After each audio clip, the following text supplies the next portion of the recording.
नमस्कार प्रेक्षको, C news Pune वृत्तदर्शनमध्ये आपले स्वागत।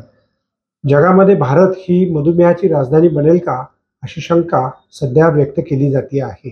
भारतामध्ये प्रति 7 माणसांमध्ये 2 माणसं ही मधुमेहाने ग्रस्त आहेत असे दिसून येते आणि त्यामध्ये सुद्धा 30 वर्षाच्या वरती दर 7 माणसांमध्ये 4 माणसं ही मधुमेहाने ग्रस्त असल्याचं दिसून येतं।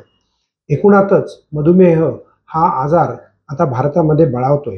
त्याकरता 9व्या आंतरराष्ट्रीय परिषदेचे आयोजन चेलाराम इन्स्टिट्यूटच्या वतीनं करण्यात आलं। जाणून घेऊयात या इन्स्टिट्यूट विषयी।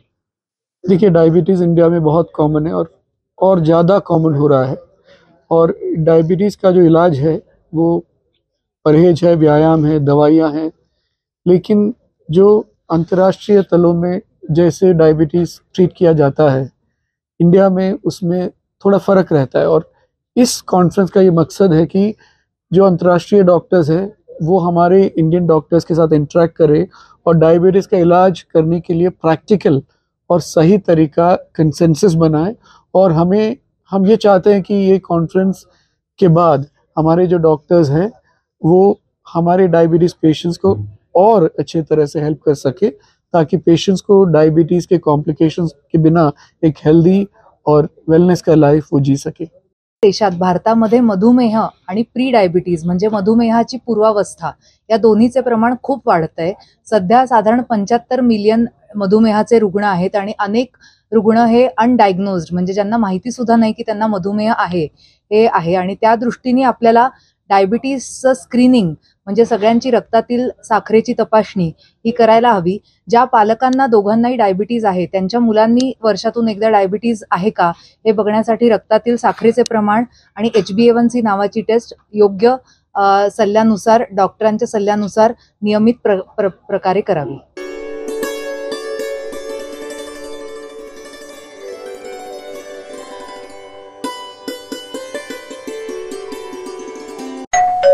अहो उठा ना, ऑफिसला नाही का जायचं?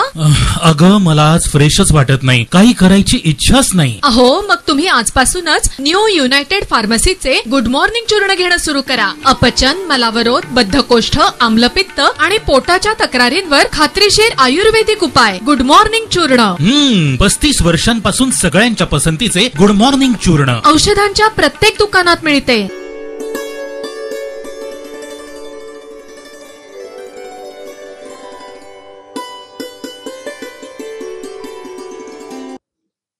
रमी कल्चर हे भारतामध्ये आता मोठ्या प्रमाणात गेमिंग क्षेत्रामध्ये स्थिरावू लागलेलं एक प्रकल्प आहे आणि त्याची माहिती आज पत्रकारांना पुण्यामध्ये देण्यात आली। तेव्हा जाणून घेऊयात रमी कल्चर।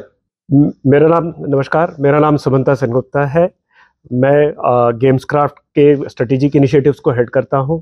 मैं यहाँ हमारे सबसे पुराने ब्रांड रमी कल्चर के बारे में पुणे वासियों से बात करने के लिए आया हूँ। मैं चाहता हूँ कि जो हमारे प्लेयर्स हैं, जो पुणे के रहने वाले हैं, वो हमारे गेम को पूरी तरह से एंजॉय करें, सुरक्षित तरीके से एंजॉय करें और हमारे गेम का भरपूर लाभ उठाएं। से जो प्लेयर्स के भरोसे को बढ़ाने वाले काम है जो हम करते हैं वो हमने प्लेयर्स के सामने लाए और उसीलिए मैं आज आप लोगों से मिलने आया हूँ। तो अगर भरोसे की हम शुरुआत करें, क्योंकि यहाँ पर काफ़ी पैसे की बात हम कर रहे हैं, तो पैसे की अंदर आने, सिस्टम के अंदर आने और सिस्टम से बाहर जाने में लोगों का काफ़ी भरोसा होना चाहिए। क्योंकि अगर लोगों के अकाउंट से पैसा कट जाता है और उनको अपने अकाउंट बैलेंस में दिखता नहीं है, गेम बैलेंस में नहीं दिखता, तो उनको परेशानी होती है। तो हम ये इंश्योर करते हैं कि अगर मोमेंट वो आपके पैसे अगर आपके बैंक अकाउंट से कटे हैं तो हम सिस्टम के तौर पे हम आपको बता देते हैं कि हाँ आपके अकाउंट से कट गए हैं, वो अभी बैंक के पास है कि वो UPI के कहीं इंफ्रास्ट्रक्चर में फंसा हुआ है, IMPS के इंफ्रास्ट्रक्चर में फंसा हुआ है या किस जगह पे फंसा हुआ है। तो आप परेशान ना हो, अगले 1 घंटे में, 2 घंटे में, 3 दिन में, 5 दिन में जैसे भी हमें मिलती है, बैंक से हमें जानकारी मिलती है, वो जानकारी हम शेयर कर देते हैं कि आप चिंता मत करो, आपका पैसा सुरक्षित है, आपको या तो ये गेम अकाउंट में आ जाएगा या आपको वापस मिल जाएगा। तो इस तरह से हम सुरक्षा का वो भरोसा दिलाते हैं लोगों को कि आपके पैसे सेफ है। और अगर आप फ़ोन करके यही जानकारी सुनना चाहते हैं, आप लोगों से बात कर सकते हैं, वो भी आपको बता देंगे कि जो है आपका पैसा सेफ है और हम आपका पैसा इधर वो गेम अकाउंट में आ जाएगा वो या फिर आपके अकाउंट में वापस चला जाएगा।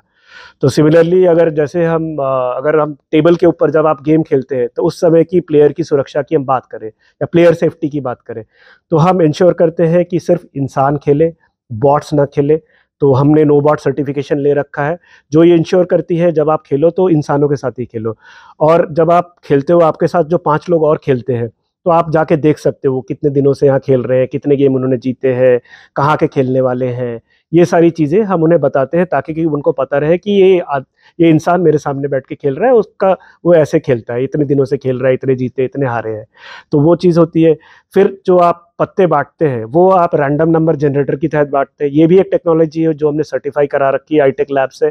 तो इससे इंश्योर होता है कि आपके जो पत्ते आते हैं वो मतलब नॉर्मल आते हैं। तो कभी जो आप बटते हैं तो वो उसमें कोई पक्षपात नहीं होता। There is no one that gets कि मेरे को अच्छे पत्ते मिलेंगे, मेरे को बुरे पत्ते मिलेंगे। तो इस तरह की कोई गुंजाइश हम रखते नहीं है।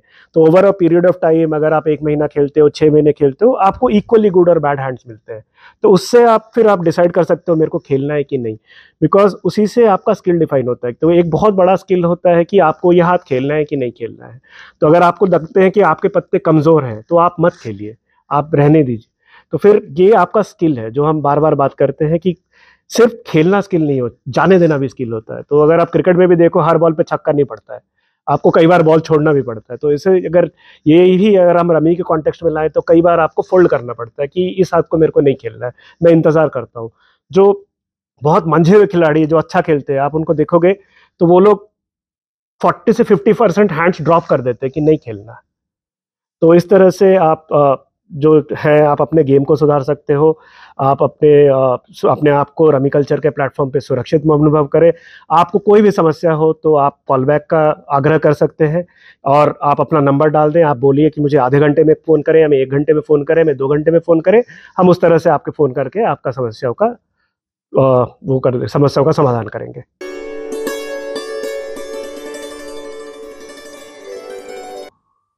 प्रत्येक शहरामधली कृषी बाजार समितीची पणन समिती ही शेतकऱ्याचा फायद्याकरता निश्चित कार्य दाखवू शकतं।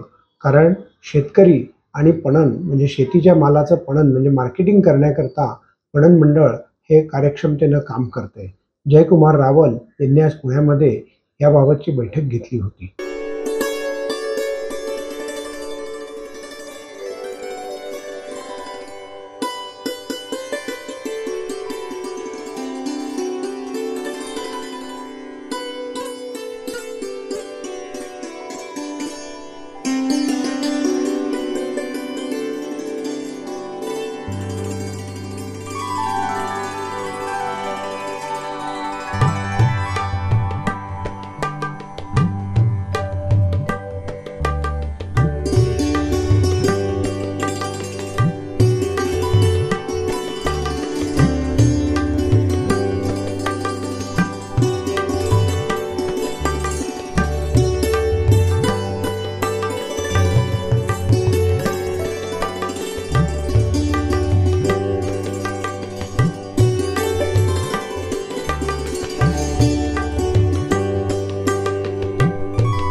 राष्ट्रीय स्वयंसेवक संघ जनकल्याण समितीच्या वतीनं गोयल ग्रामीण विकास संस्थेसह PR श्रीजेश यांना जनकल्याण समितीचा श्री गुरुजी पुरस्कार आज जाहीर करण्यात आला। पुण्यातील मोतीबाग संस्थेमध्ये या प्रकारची घोषणा आज करण्यात आली। नमस्कार, मी डॉक्टर अजित मराठे, अध्यक्ष राष्ट्रीय स्वयंसेवक संघ जनकल्याण समिती, आणि राजनजी गोरे, कार्यवाह राष्ट्रीय स्वयंसेवक संघ जनकल्याण समिती महाराष्ट्र। राष्ट्रीय स्वयंसेवक संघ जनकल्याण समितीतर्फे श्री गुरुजी हा राष्ट्रीय पुरस्कार दरवर्षी दिला जातो। यंदाचं हे त्याचं 30वं वर्ष आहे आणि या वर्षीचा पुरस्कार हा क्रीडा आणि कृषी या क्षेत्रामध्ये आपण देत आहोत. आपण वेगवेगळ्या 5 कॅटेगरीज केलेल्या आहेत. त्याच्यामध्ये कला आणि समाज प्रबोधन, धर्म संस्कृती आणि अनुसंधान म्हणजे रिसर्च, पर्यावरण आणि महिला सबलीकरण वुमन एम्पॉवरमेंट, सेवा आणि साहित्य आणि कृषी आणि क्रीडा अशा 5 कॅटेगरीज आहेत. या 5 कॅटेगरीज पैकी यंदा कृषी आणि क्रीडा या कॅटेगरीमध्ये आपण पुरस्कार देत आहोत. हा राष्ट्रीय पुरस्कार आहे आणि याचं हे 30वं वर्ष आहे. हा पुरस्काराचा कार्यक्रम 1 मार्च शनिवार संध्याकाळी 5:30 वाजता बालगंधर्व रंगमंदिर पुणे इथे होणार आहे. आणि या कार्यक्रमाला आशीर्वाद देण्यासाठी प्रमुख पाहुणे म्हणून संकेश्वर पीठाचे श्री स्वामी शंकराचार्य हे स्वतः उपस्थित असणार आहेत. आणि या कार्यक्रमाला प्रमुख वक्ते म्हणून राष्ट्रीय स्वयंसेवक संघाचे सहसरकार्यवाह डॉक्टर कृष्ण गोपालजी हे उपस्थित राहणार आहेत.